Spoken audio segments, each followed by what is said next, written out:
So Kelly is got many facets that I didn't know about, and she's going to show us how this is one that a new one for all of us, I think. So thank you for volunteering. Absolutely. So Do you I'll need start us off, or did you want me to do this later in the evening? no, now, do you want to share the screen? Do you want to have it? Do you have anything you want to share? I don't. I am going to read a poem from one of my favorite authors, if that's Great. okay. Sure, that's wonderful. So a lot of what I do is that I'm mostly like a scientist, but I believe, I'm very spiritual in that I like to embody a lot of the experiences of people, and Generation Z likes to embody a lot of experiences through reading. So one of my favorite authors, her name is Khalida Brohi. She has a book named I Should Have Honor, and this is a poem that she wrote. So she goes, I don't care what century I am in. I don't care what year this is, and I don't care about the time in this moment. What I only care about in this moment is how I feel and how I make others feel. Because this very moment is a test to see not how I live, but how I choose to live. And I choose the life of friendship. I choose the language of love. I choose the days of peace. I choose the nights of freedom. I choose the path of care. I choose the destination of empathy. I choose to celebrate being human because I choose to be a human, a part of humankind. So that's what I wanted to read to you because I feel that having a space to reflect and to know that we're all in this together is very important to me. So thank you for letting me speak. And I hope that you guys have a great night. Thank you. Great poem, thank you. The choice part of it is so important. So now we have a really nice attendance of people from as far away as Nebraska and other people from Pennsylvania whose faces I recognize from previous meetings. So this topic that we're going to be talking about tonight really is the confluence of everything going on now. With the war in Ukraine, a lot of people are thinking that we need to be drilling more in order to get our way out of this crisis. Well, in terms of the fueling crisis, other people are saying this is the perfect opportunity for us to get off of fossil fuels, particularly fossil fuels from other countries. And we are thinking that maybe this is the time to convince other people that we need to have local energy that's clean and renewable coming from Pennsylvania, coming from our own country as a way of moving forward. So whenever I have a tough situation or something that I want to have a lot of people have different perspectives on, I always think of Katie. Katie was one of our very first speakers almost a year ago, Katie Blume, and she is the political director of the Conservation Voters of Pennsylvania, and she always has good insight. Largely, she works in Pennsylvania issues, but is very knowledgeable about international issues, national issues, and international these days. So it's all yours, Katie. And do you want to share the screen? No, my usual style is, and Phyllis knows this, is I love to kind of info dump on everybody and then just have a conversation. And let people ask questions and let everybody know there is no such thing as a dumb question, because sometimes this stuff confuses me. If somebody wants to ever draw me a flow chart of how the federal budget actually works, including committees, I will take it. So there are no dumb questions. So we have a lot going on between what's happening in Pennsylvania, what's happening at the federal level, how what's happening on the international stage plays into everything. So I'm going to start with what is happening in Ukraine, which is absolutely devastating. And of course, we never, ever want to take attack of using hardship and death to promote things, obviously. But almost immediately after all of this started and there were sanctions on Russian oil and gas, especially because of what is provided to member countries in the European Union, anti-environmental federal legislators started going, we have to do more. There were so many Facebook memes that we saw circulating through various areas of like, oh, we have to do the Keystone XL pipeline now and things like that. And we just saw this immediate reaction. And from the American Petroleum Institute that immediately had started stepping up and providing federal and state legislators with talking points and sample legislation to start pushing out this, we have to drill more, we have to export more, et cetera, which we all know is bad for the climate. But when President Biden, we saw gas prices rise, and President Biden did release some strategic oil reserves. We are seeing some of these gas prices start coming down.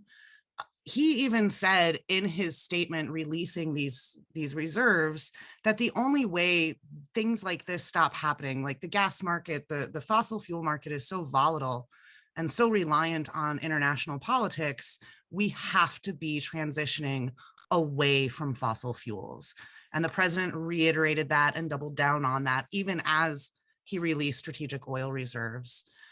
Another thing that is happening that I don't think people were aware of is in 2020, at the beginning of the pandemic, the former president negotiated with OPEC Plus to actually have a deal to help fossil fuel companies and oil and gas exporters, big corporations, not completely lose their shirts, because nobody was driving during the pandemic. Nobody was spending or consuming, I'm sorry, all of those fossil fuels. And that was actually a 2-year agreement. And a lot of people don't know that. And that agreement expires this month because there was a slashing of exports across the board and a deal that was cut. So that is shifting things as well. So we're seeing these gas prices come down, but we're still fighting. And for any of you who live in Congresswoman Houlihan's district, I'm not sure exactly where everybody is in Pennsylvania. For those of you in Pennsylvania, the Congresswoman Houlihan just the other day, may have been yesterday, the days are blurring, just had a town hall, and she is a former military member, and she flat out said during this town hall that it is a matter of national security that we transition away from fossil fuel. And the military has worked very hard to try to bring this to prominence. And with prices the way they were, with everything happening in the Ukraine, some of her typically more anti-environmental colleagues in Congress were starting to see the light and the national security issues. To answer your question, kind of before I move on to how things are tied together, the deal was a deal that the previous federal administration negotiated with OPEC Plus, which is a little bit beyond just those core Middle Eastern countries that we usually consider OPEC. And the deal was that they would slash production so that it would reduce supply, and it's just shifting that supply and demand market. That's the easiest way to explain it. As we have conversation in a little bit, I can quickly pull a link so that you can read a little bit on that article yourself. So we have all of that happening at the federal level.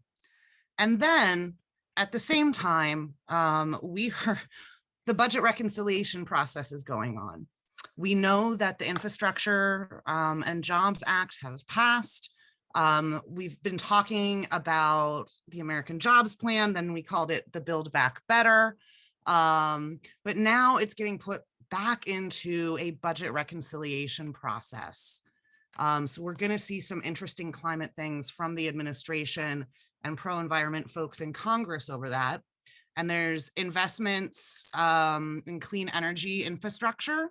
It's $3.3 billion to support good paying jobs to drive progress towards those goals, including things like $100 million for a new LIHEAP Advantage program. That's the low income heating assistance. $150 million to help electrify tribal homes. If people aren't aware, tribal communities, indigenous communities, some still don't even have electricity. They're also very reliant on fossil fuels where they have, and the Biden administration has really taken environmental justice to heart on this.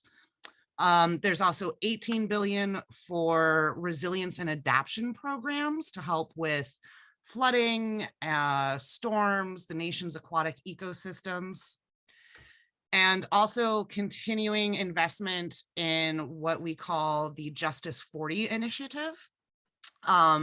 So that would include about 1.5 billion that will create good paying jobs to clean up pollution, advance racial equity in racial equity and environmental justice communities, implement the Justice 40 program, which is to make sure that climate related funds are being invested in Black, brown, and low income communities across this country. And also, and this is something that is a little more difficult to explain, but it has $11 billion to invest in international climate finance. So basically what it is accelerating investments in clean energy transition to hit net zero emissions by 2050, to also help developing countries also meet some of the climate goals.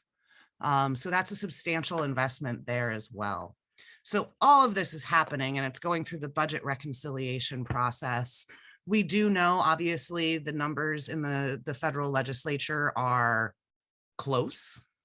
And Senators Manchin and Sinema are going to say what they're going to say in the press, but I'm on a federal briefing with National LCV every week, and they're going, Manchin and Sinema are going to say whatever they're going to say. But as of right now in the budget, those core values that I just read out are going to be staying in that budget. Our core climate goals, Justice 40, clean energy, and some of the climate resilience. And that's really what we've been fighting for with BBB when it was originally the American Jobs Plan. So we're really excited about that because it doesn't seem that we're going to see any more fighting on this. People are going to get their sound bites, but we are remaining optimistic regarding the budget.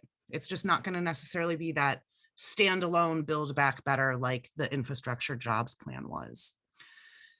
Whew, so that is federal, but then we transition to the state. And if you remember, the American Petroleum Institute also sent wonderful legislation to state legislators as well. If anyone is familiar with the ALEC organization, which writes legislation, that is usually pro-corporation. So we saw about a week after the Russian invasion of the Ukraine, a slew. There were a dozen bills and resolutions. Oh, sure, certainly. Any questions on federal stuff?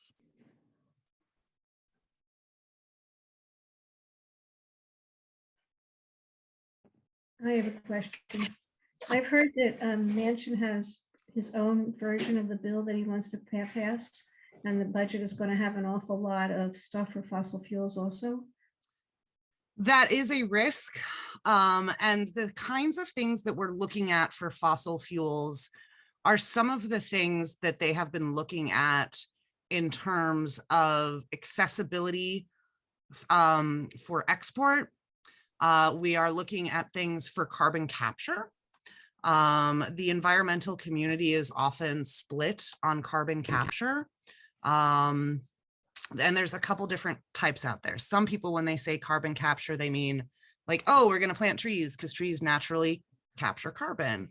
But carbon capture in an industrial or energy generation space is a little bit different. And right now, we are concerned about carbon capture with energy generation.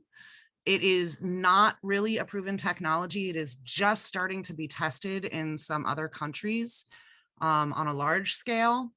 It is not cost effective by any means at this point that we necessarily would be okay giving tons of subsidies to it. However, Yep.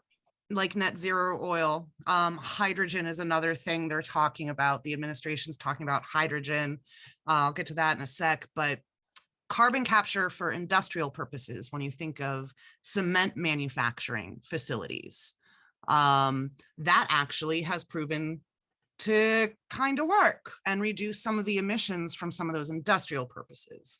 So when we're talking about carbon capture, we have to remember there's kind of two different lanes that is. We're okay with it on the industrial level, but with energy generation, it's really not viable at this time. So some of this is going to be looking at investments in research and development and probably some subsidies to test it. And then there's also hydrogen, which has everybody really excited, state and federal, regretfully. There's different types of hydrogen. I am by no means an expert on this stuff yet.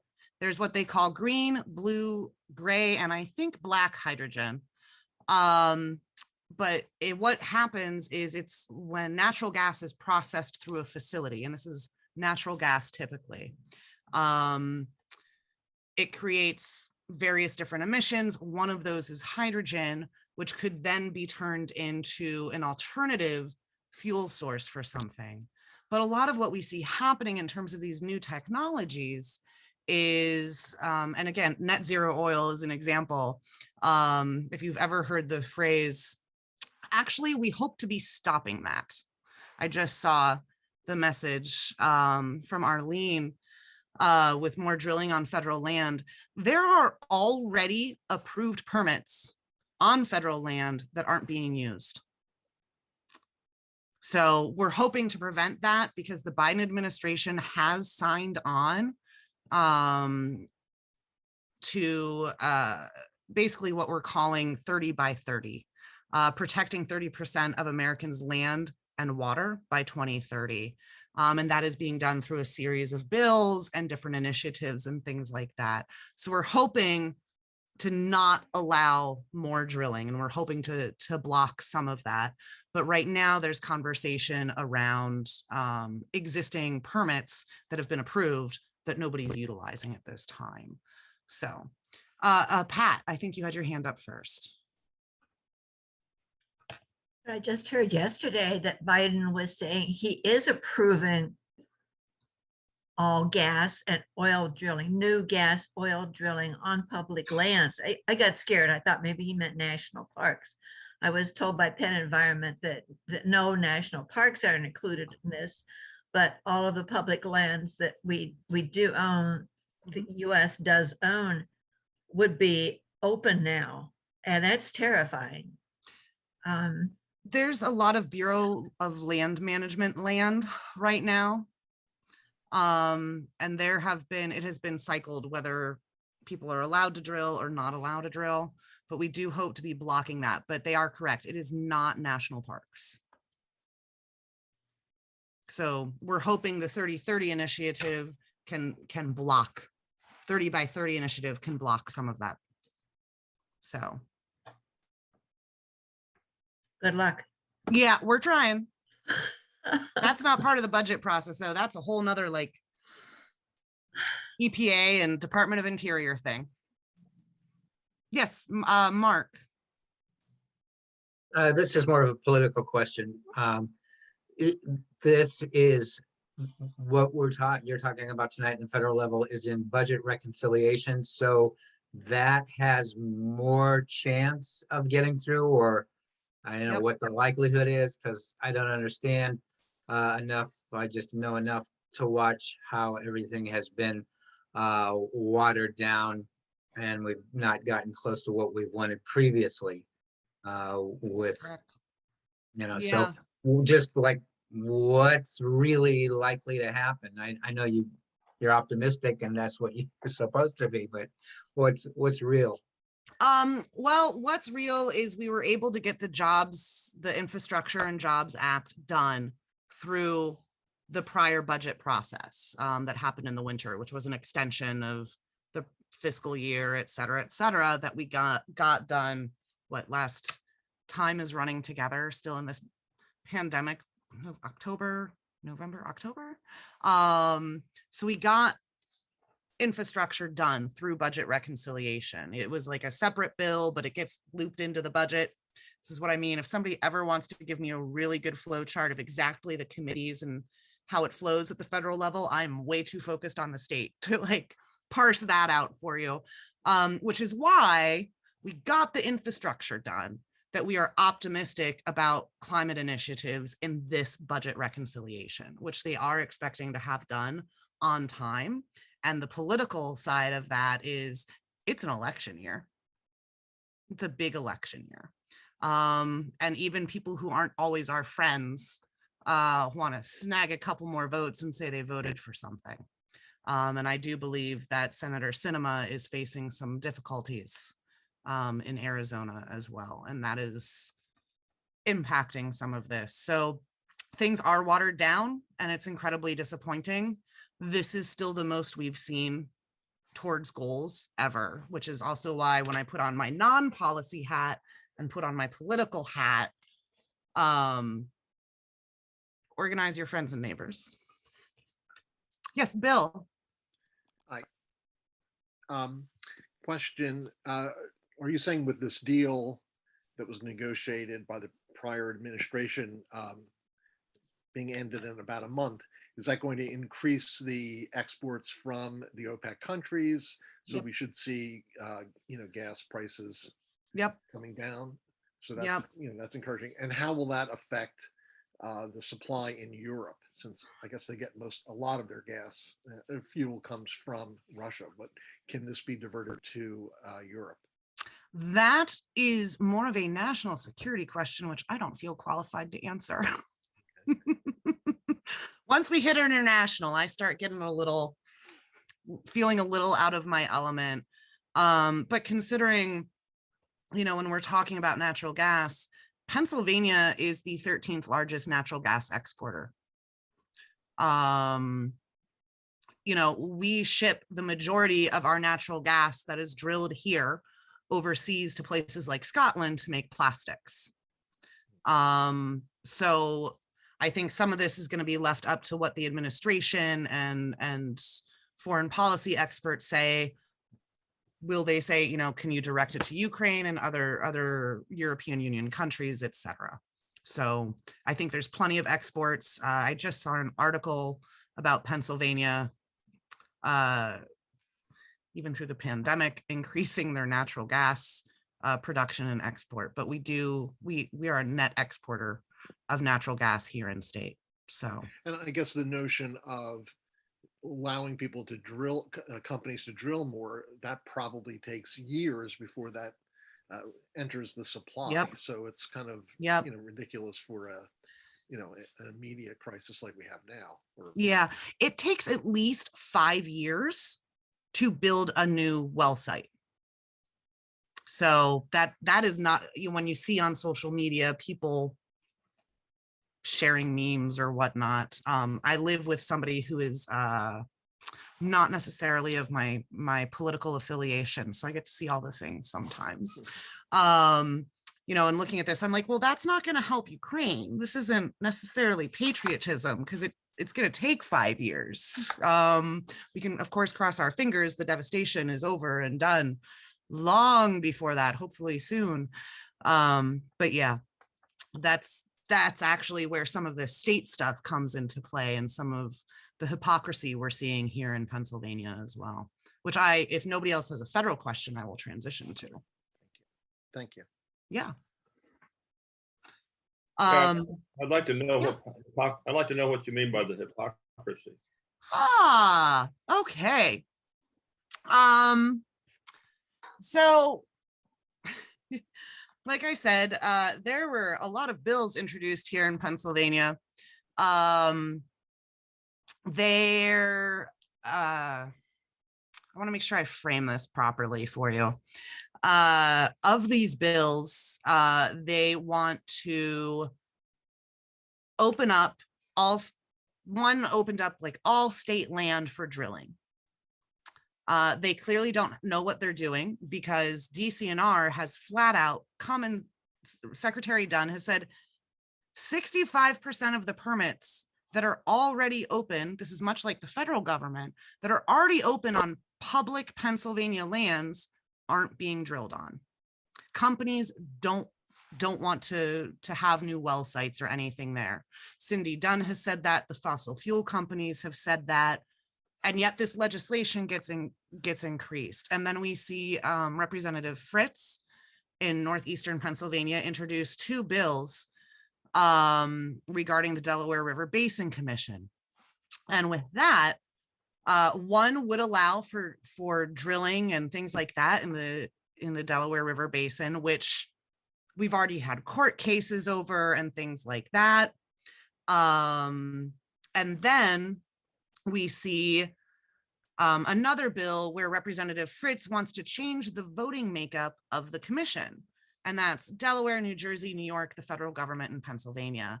And Pennsylvania is going to get 6 votes on the commission, and the federal government's going to get 1, and Delaware's going to get 1. You know, so it's clearly imbalanced, and people aren't going to agree on that. So what we're doing is we are hoping that people kind of start seeing through these things that aren't going to go anywhere. Because in the middle of this, they're still trying to fight RGGI, Pennsylvania joining RGGI, the Regional Greenhouse Gas Initiative. And they're sitting there going, oh, we don't want to use the American Rescue Plan funds that the state's sitting on. But to try to get people to vote to stop RGGI, we're going to attach money to this bill to try to stop RGGI and actually prevent DEP from regulating any carbon emissions. We're going to attach $62 million of ARP money to this bill for, you know, workforce development and transition stuff for workers. Well, Pennsylvania just missed out, I think it's March 9th, on $213 million in RGGI auction proceeds because of these delays. We could have already been participating in the RGGI auctions at the beginning of the year. So they're like, oh, well, no, we have the ARP money, after they've said over and over and over again they don't want to use it. And then this is their deal. And what they're about to do, either the last week of May, after the primary, or in the fall, as we get closer to the election, they're going to go, oh, we have auction proceeds now. Let's do these other things with it. So they're just a constant hypocritical spin machine that is just kind of going in circles and trying to just continue this narrative that we have to drill more. One of the things that we did in response with several partners in our coalitions was to take Representative Nancy Genst and State Representative Joe Webster are both former military members, if any of you live in their districts. In fact, Joe Webster is a former Air Force colonel who also taught at the Air Force Academy. And he taught about climate change and climate resilience as national security. And they have a wonderful op-ed that I can also drop in the chat with discussion here before we wrap up, that I think was very informative as to why we need to stop doing these things. So we're relying a lot on people like Congresswoman Houlihan at the federal level, who's here in Pennsylvania, who's also former military, as well as Representatives Genst and Webster, to also say this is a national security issue, to push back on some of these narratives, even though there's anti-environmental legislators who are also part former military as well. We're getting we're trying to spin this back on them as best we can. So Bill, yeah. Bill, you still have your hand up. Oh, okay. And I'm seeing move away from fracking in Pennsylvania. I think at this point, there will not ever be a switch that turns off fracking in Pennsylvania until it is economically beneficial for the corporations.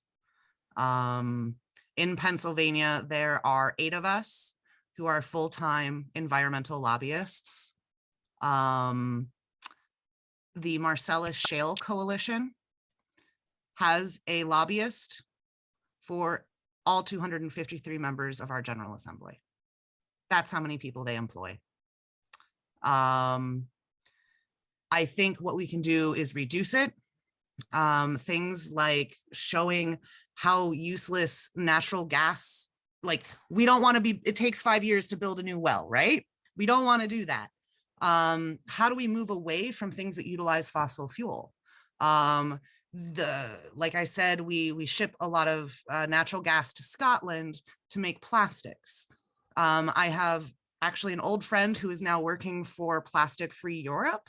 And what they're doing is looking at alternatives. We see in San Francisco here, this simple thing like plastic water bottles. They have banned a lot of those, and now you can buy Aquafina in a can, not a bottle. Cans being much more recyclable, not utilizing as much fossil fuels. We are at a crisis point. And Kaylee, you also asked about solar getting direct funding from the government. We are working on that. The current makeup of the Pennsylvania legislature, it's not going to happen. Putting on my other hat, my political hat, we have a lot of work to do this fall. We need to hold a pro-environment governor.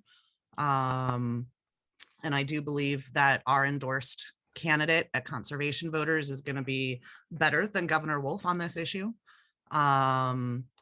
And we also have at least one chamber that I believe we have the opportunity to flip to be pro-environment. There are some amazing candidates out there this cycle who are really interested in all of this.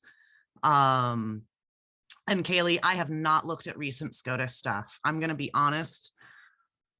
SCOTUS gives me some mental health difficulties from time to time. So I will look into that and happy to talk later about it. Yes, Timothy. Hi. I think one of the things that I encounter, I participate in a fair number of climate change groups, is that there is a wide range of issues that get raised. I mean, you've raised an army of issues just in the course of your presentation on this right now.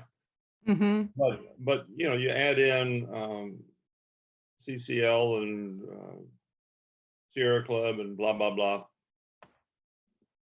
and I get a little confused with respect to what these different organizations really focus on primarily. So what I would like you to do is use your knowledge to tell us what you think would be the most important, the most potentially productive, the most critical issue that we as a group could use as our focus for doing something constructive and hopefully beneficial to the world on the issue of climate change. That's a hard focus. I'm going to give you 3 different things. Okay. So I'll write them down. there's reasons for the 3 different things. All right, let me just, I'm gonna have to write them down because my gray hair keeps me from remembering these things. Okay. Yeah. Just So kidding. the first thing is you yourself and anyone you know should register to vote for pro-environment candidates at every level of government, from township supervisor to president. That's Okay. number 1. Get people out to vote for pro-environment folks. Okay. Mark, I'll address your question when I'm done answering this one. Because it's a good one. The second thing, after getting out to vote for pro-environment folks, is to identify, because of what we're finding, identify something local that is happening in your community. Identify a local climate problem. Identify a local, is it stormwater? Is climate change affecting stormwater in your municipality? Can you advocate at the local level or with your state representative to make sure that we invest at that local level where it's tangible, where people can see a change, because a small community can see a change like that. Mhm. And the reason I say that, I do too much, but I'm my borough council president in a little town of 900, right? We have a solar array at our sewer plant. And I'm also the one that signs the checks, and I just signed a $18 electric bill. We are saving easily $20,000 a year of taxpayer dollars. And the local community sees investments like that, and they see how tangible it is. And it moves away from the climate change narrative that you often see play out on the national stage in a negative way. You know, it's the right versus left. Oh, the crazy Green New Deal people. But when you can get your teeth into something at a local level, a local plastic bag ban, Pittsburgh just passed one. Haverford might be passing one. Getting your municipality to go solar. Some of those local issues then become a lot more tangible for people who may not be super pro environment Right. to begin with. So those are the first two things. And the third thing is a big lift, is whether it's conservation voters or Penn Future or any organization, is look to see what some of their big issues are around energy. Pennsylvania contributes to 1% of the global emissions. We're just a state. We're not even a country, and we contribute 1% to global emissions. And the three causes of that are energy generation and transportation flip-flop between 1 and 2. And it's been energy generation in recent years. And then the third thing on there is industrial purposes. So focusing on what maybe some of your favorite organizations are doing to reduce those three types of emissions, industrial, transportation, or energy generation, is a great way to get involved, to reach out to those legislators, because we're always going to have a link to contact your legislator to vote away or whatnot. Because there are so many nuanced pieces, but those are the three top contributors. And statewide organizations like Conservation Voters, Penn Future, et cetera, Sierra Club, will have action alerts on their pages for you to go, you know, I really care about transportation at a state level and those emissions. $10 says somebody's going to have an action alert and some things to follow through on that. All right. Thank you very much. I appreciate Yeah, that. no problem. And the reason I said voting first is because we got to have pro-environment elected officials to enact policies, and we don't have enough yet. Before I get into a fun, more difficult question from Mark, I'm going back to Kaylee. Fracking wells that haven't been capped. Thank you, Infrastructure and Jobs Act from the federal administration. Methane is huge. DEP over the last several years they've been moving forward on, blow off valve assemblies is kind of our next step on some of these wells. But the IIJA, Infrastructure and Jobs, has provided a lot of money to reclaim mine land and to cap old wells. Pennsylvania was #1 on the list from the federal government to receive a lot of money to do that. And that's actually going to be really good paying, traditionally, typically union jobs as well, which is really good because it's nice, family sustaining, good wages. And so we're really excited about all of that. And we have been working closely with DEP and the Wolf administration to make sure those funds go to the right places and it is transparent, because the fossil fuel industry has certainly engaged in, I don't want to say kickbacks, that's not the right word. I don't want to say something silly legally, like I don't want to say kickbacks, but you get where I'm going. Like, we want to make sure things are transparent and things are getting done and people aren't just, kind of pocketing that money or overcharging. So we're working very hard on that. So Kaylee, thank you for that question. Yay, implementation of federal programs in Pennsylvania. Another reason why we need to keep a pro-environment governor. Regarding Reggie, you are absolutely correct, Mark. It is very much a political response. And if you look at a full quote, and we have his, he did complete an environmental endorsement questionnaire. And it was a pretty standard response, a little more in depth than what people may have seen news clips of in the fall. And one of his concerns is that it's not enough. He doesn't feel that Reggie is enough. We are all also aware that if we collectively as a country, as the Reggie states, are moving away from fossil fuels, eventually the Reggie program will, in theory, maybe not be around. You know, what carbon credits are we selling from energy generation, right? So it's not the only thing that is out there. And he's also very concerned about bringing everybody to the table. The Wolf administration has done a lovely job of shepherding the Reggie rulemaking process through.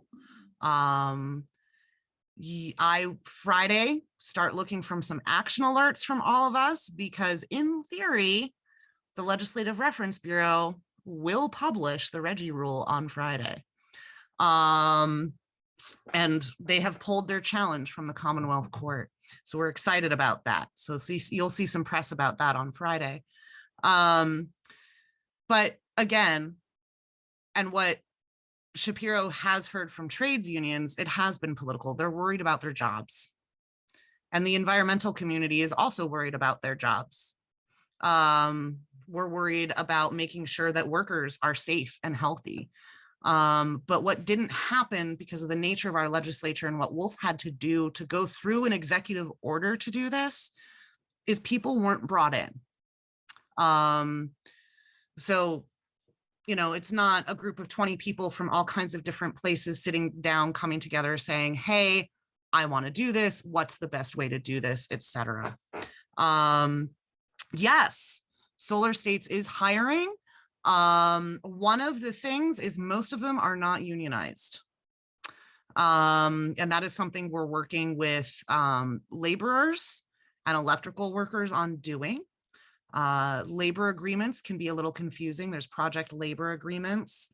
So some solar companies, oh, Maureen, let me finish this and I'll get there. Some solar companies are proactively hiring union members and some aren't. And what we're seeing is more residential solar companies they are smaller.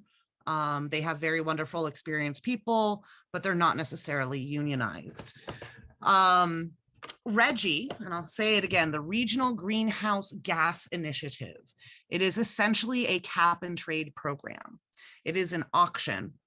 So they're auctioning carbon credits basically, and Pennsylvania generates a lot of carbon for the rest of the states within, I'm not going to get into the whole grid regulatory insanity, but it's a cap and trade program, and we receive money for the generation, but the money must be invested in a specific way, which is to increase green energy and increase things under the Clean Air program to reduce carbon pollution.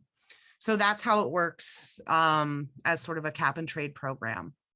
Hopefully that helps. I'm going to have to send Phyllis a whole bunch of links at this point because I'm now keeping a list. I've got a great one-pager on Reggie. I'm just going to send Phyllis a list to everybody on this call so you can get all of the links for a bunch of things I've spoken about. Yes, Pat. Doesn't Reggie also include a decrease annually in carbon emissions and gas production? Yep. Yep. So that they're not only paying for what they are producing in that way, but they have to decrease the amount every year. Yep. And right. One way to make sure that that actually happens, particularly in Pennsylvania, is by increasing our alternative energy portfolio standards We have APS settings right now enacted legislatively. Off the top of my head, I want to say it's like 5% has to be solar generated, and this percent is nuclear, and this percent is gas fired. And those have not been increased. Those standards have not been increased. And we actually have folks who mostly vote anti-environmental, really interested in increasing our AEPS standards. And that's also something that Josh Shapiro really touted as well, is we absolutely have to, because having higher AEPS standards makes RGGI work even better in terms of ultimately moving away from fossil fuels.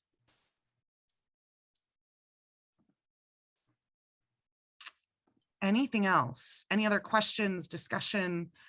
Phyllis, are you okay if I just send you about 6 different links to email everyone? Yep, we have everybody's email because they had to register. Awesome. Can I ask another RGGI question? Sure.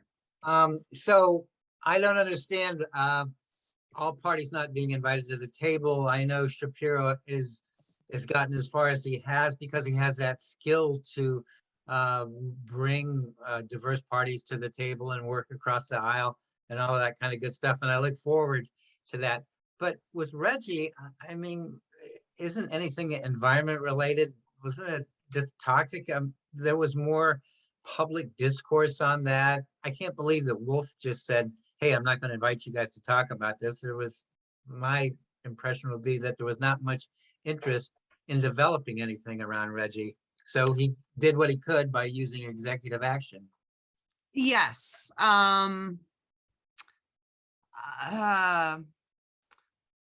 Politics inside the building is an interesting beast.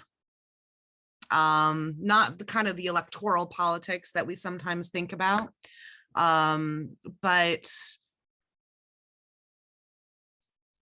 communication with key lawmakers and other stakeholders did not necessarily happen before that announcement, which kind of fueled the fire a little bit. Ask the fossil fuel industry. Yeah, that would be great. I love that idea. Kaylee, we're building a 2022 common environmental agenda across like 40 organizations right now. We did it in 2018. We're doing it now for 2022. Sets policy priorities. Maybe I can work that in this. And I think there is a way to ask. Our partners, CVPA's partners in Penn Future released in 2020, and I believe there was a 21 update, $38 billion in subsidies to Pennsylvania fossil fuel companies. $38 billion in subsidies for companies that are already making money hand over fist and giving their CEOs millions of dollars in bonuses. And yet we still subsidize them. Tim, another question? Or Timothy? Which do you prefer? Tim, please. Tim, okay. Do you know a good book that would give a broad picture of the climate situation? You know, I'm thinking in terms of a textbook, but the problem is that when I've searched for a textbook on climate change or climate, even just climate, I don't find one because climate change in particular changes very quickly, and there's no way to keep a textbook up to date. Yeah, look at publications from Dr. Michael Mann. Oh yeah, at Penn State University. Yep. Oh well, you know he's moving to UPenn. University of Pennsylvania. Yeah. Yep. I'm actually live like 20 miles away from Michael. So right now, you mean? Yep. Oh, This is actually a picture of Center County outside of State College, so behind me. Oh, okay. What town? I live in a little teeny tiny town called Millheim. Millheim. Okay. Mm-hmm. Well, I went through Tyrone the other day, and my daughter lives in Hollidaysburg. So yeah. Wonderful. Well, anyway. Okay. So I should check out Michael Mann, and I've already read Mhm. a couple of his books, so Yep. I understand. He's always my first go-to because he will get into the science, but he explains it, I think, in a pretty good way. Okay, Yep. thank And you he's very much.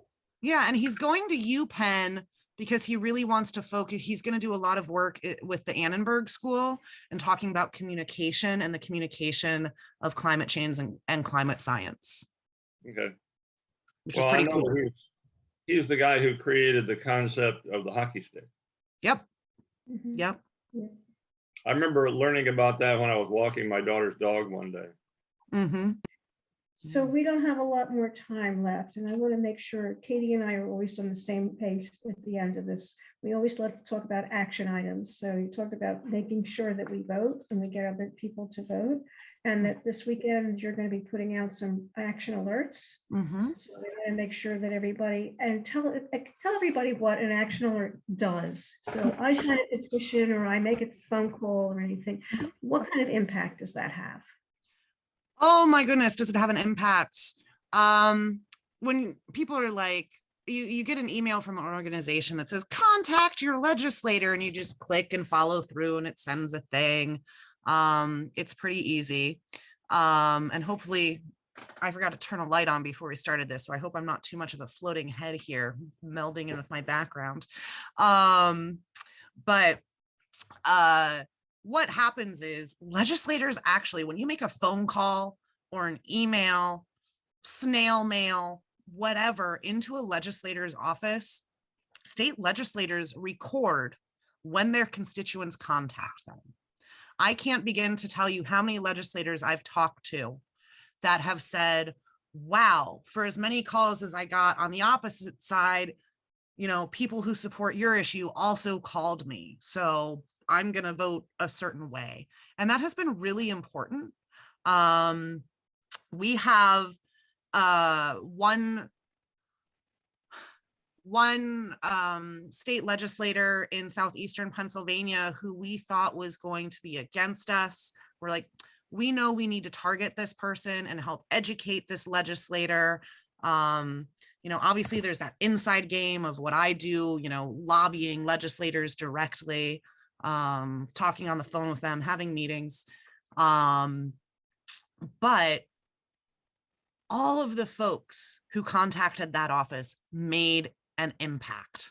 And I think Phyllis is aware of this. They actually sent in a nice video. We did some volunteer appreciation and they send in a wonderful video thanking everybody, because advocacy to elected officials is so important.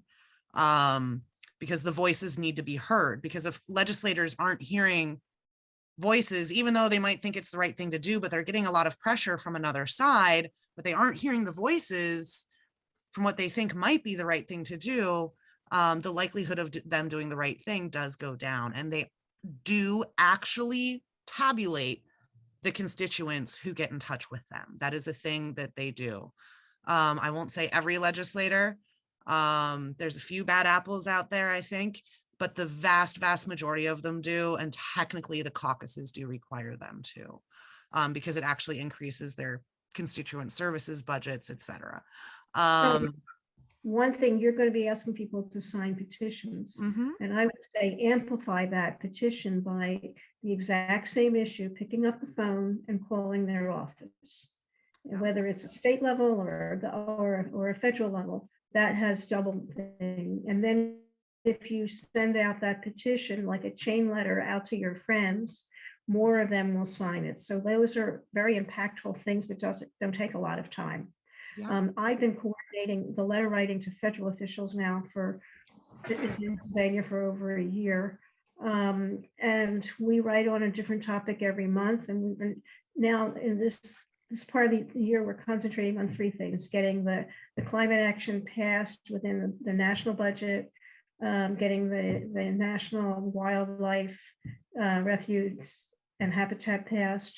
And then we're also concentrating on methane and trying to get the methane standards done. So write to your senators and write to your Congress people.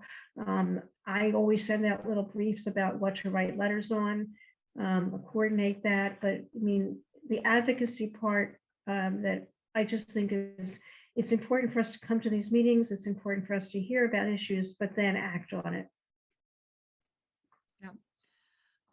And frankly, just today, I was in Harrisburg. I think I know what book that is just based on the link. Anyway, there's so many books. Thank you, Kaylee. Another thing we did is we're working on PFAS issues. Several organizations, Clean Water Action, Penn Environment, Plastic Free PA, and the Delaware River Waterkeepers. We were all down in Harrisburg today to actually present a stack of petitions now that we're getting back in person to DEP about what the MCL, the part per trillion levels need to be for PFAS exposure. So there's some interesting things. Oh, wonderful. Thank you, Arlene, for sharing that. Now I know what I'm doing later.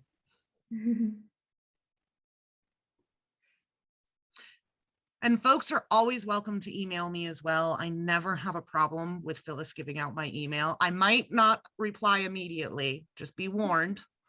Our state legislature keeps me crazy, so. Any last questions?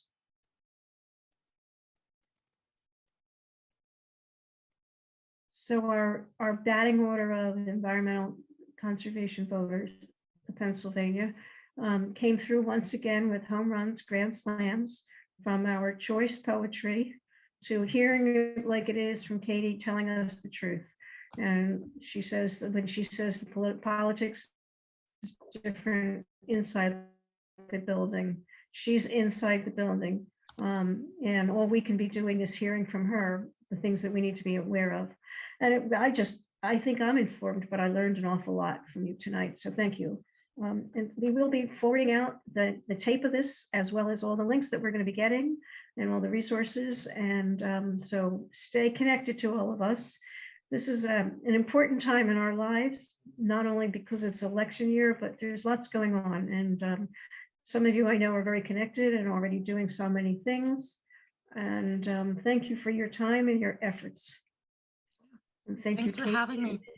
Katie and Kaylee, our K&K team. Anytime. All right. Oh, and next month we already have our speaker. We're going to be talking about the National Infrastructure Bank and what it means.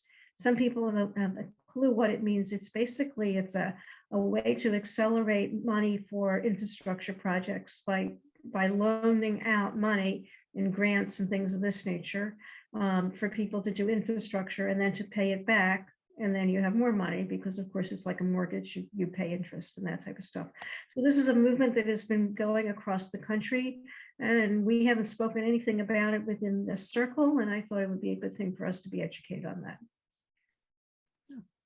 Okay. Thanks all. Thank you, Katie. I'm leaving. I'm going to have some more dessert. I'm going to go watch PBS apparently. Thank you. Thank you, everybody. Have a good month.